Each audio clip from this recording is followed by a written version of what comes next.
In April 2014, two young women from the Netherlands traveled to Panama for what was supposed to be one of the most exciting experiences of their lives. They were adventurous, intelligent, and full of plans for the future. But within a matter of days, their trip would turn into a nightmare that still remains unsolved more than a decade later. The disappearance of Kremers and Lisanne Froon became one of the internet's most disturbing mysteries, not only because they vanished without explanation, but because of the strange evidence they left behind.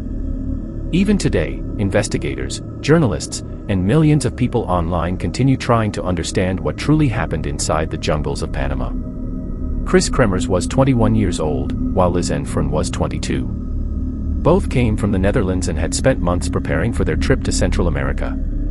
Friends described Kris as creative, open-minded, and energetic. Lisanne was known for being intelligent, calm, and deeply thoughtful. The two friends decided to travel together to Panama as part of a cultural exchange experience.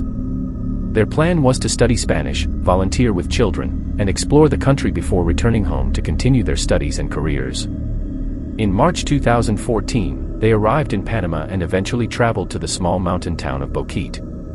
The town was famous for its beautiful scenery, cool climate, and hiking trails surrounded by forests and rivers. Many tourists visited Boquete every year because it was considered peaceful and safe compared to other regions. Kris and Lisanne stayed with a local host family and quickly settled into the town's relaxed atmosphere. According to reports, the girls were excited about beginning volunteer work at a local school. However, due to scheduling issues, they unexpectedly had several free days before the program officially started. During this time, they explored the town, visited cafes, took photographs, and searched for nearby hiking locations. One of the trails frequently recommended to tourists was a route known as El Pianista Trail. The El Pianista Trail began near a local restaurant and led hikers through forests, hills, and cloud-covered mountains.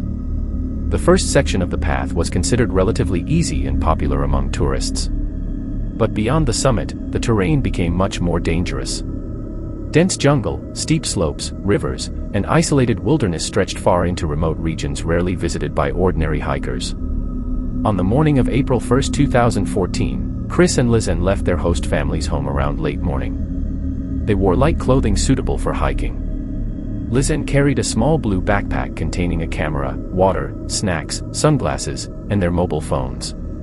Before leaving, they were seen healthy, smiling, and relaxed. Nobody could have imagined that this would be the last confirmed day they were seen alive. The girls arrived near the El Pianista Trail and began hiking during the early afternoon. Along the trail, they took several photographs that later became crucial pieces of evidence.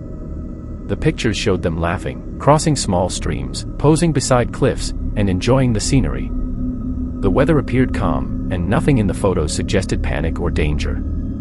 At approximately 1 p.m., the girls reached the summit area of the trail. Most tourists normally turned back at this point because the official route ended there.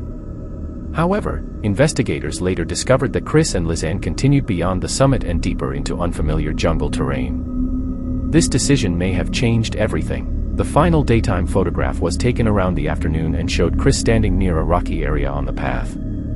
After that image, no more normal photos were taken. The camera suddenly went silent.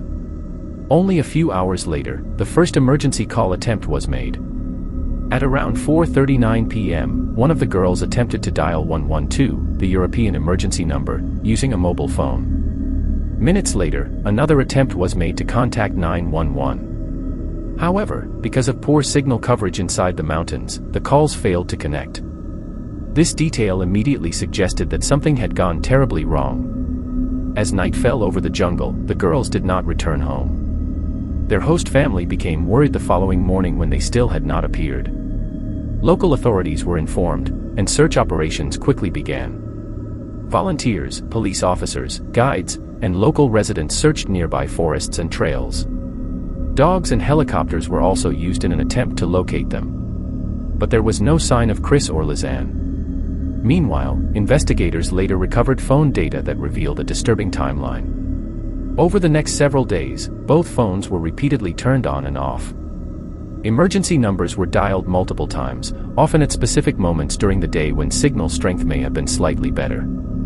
It appeared that the girls were trying desperately to conserve battery power while hoping for a connection. What made the situation even stranger was the pattern of phone usage. For several days, the phones were carefully managed. But after April 5th, someone began entering the wrong PIN code into Kris's iPhone multiple times. The correct PIN was never entered again. This created endless theories. Some investigators believed that one of the girls may have died or become unconscious, leaving the other unable to unlock the phone. Others believed the phones may have been accessed by another person entirely. No one could explain the situation with certainty. As days turned into weeks, the case began attracting international attention. Search teams explored rivers, ravines, cliffs, and jungle areas far beyond the main trail. Experts warned that the region beyond El Pianista was extremely dangerous. The jungle terrain was steep, wet, and disorienting. A person could easily become lost within minutes. Loud rivers and thick vegetation made it difficult for search teams to hear cries for help. Then investigators discovered one of the most haunting pieces of evidence in the entire case. Inside the recovered camera were over 90 mysterious nighttime photographs taken during the late hours of April 7th and early morning of April 8th, nearly a week after the girls vanished. The photos were deeply disturbing. Most of the images showed complete darkness illuminated only by the camera flash. Some captured rocks, wet ground, tree branches, and strange close-up angles. One image appeared to show torn plastic bags and bits of paper attached to branches, possibly used as markers or signals. Another showed what looked like the back of Kris's head with strands of reddish hair illuminated by flash photography. Investigators and internet community spent years analyzing these photos frame by frame. Some believed the girls were attempting to use the camera flash as a distress signal for rescuers or aircraft flying overhead. Others suggested they may have heard strange noises in the jungle and used the flash to see their surroundings. Another theory claimed the girls may have been trapped near a river or cliff during heavy rain at night. But the photographs raised even more questions. Why were so many pictures taken within a short period of time? Why did the images mostly point upward into darkness? And perhaps most chilling of all, who was actually taking the photos? Weeks after the disappearance, another major discovery shocked investigators. A local woman found a blue backpack resting near a riverbank in a remote area. Inside were the girls' belongings, including their camera, phones, money, passports, sunglasses, and water bottle. Surprisingly, many of the items appeared dry and in relatively good condition despite the harsh jungle environment. Some people believed the backpack had been placed there intentionally. Others argued that river currents may have carried it downstream naturally. Soon afterward, search teams began discovering human remains scattered across jungle regions. A boot containing Lisanne's foot was found near a riverbank. Bones belonging to both girls were eventually identified through forensic testing, but even the remains created controversy. Some reports claimed that certain bones appeared unusually clean or showed strange signs of decomposition. This led to speculation about whether natural environmental conditions alone could explain their condition. However, forensic experts disagreed on many details, and no definitive conclusion was ever reached.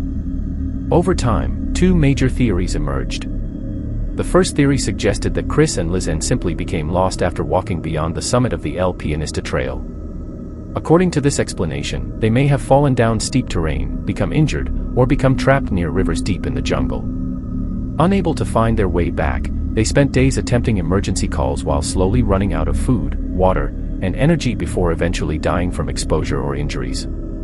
The second theory involved foul play.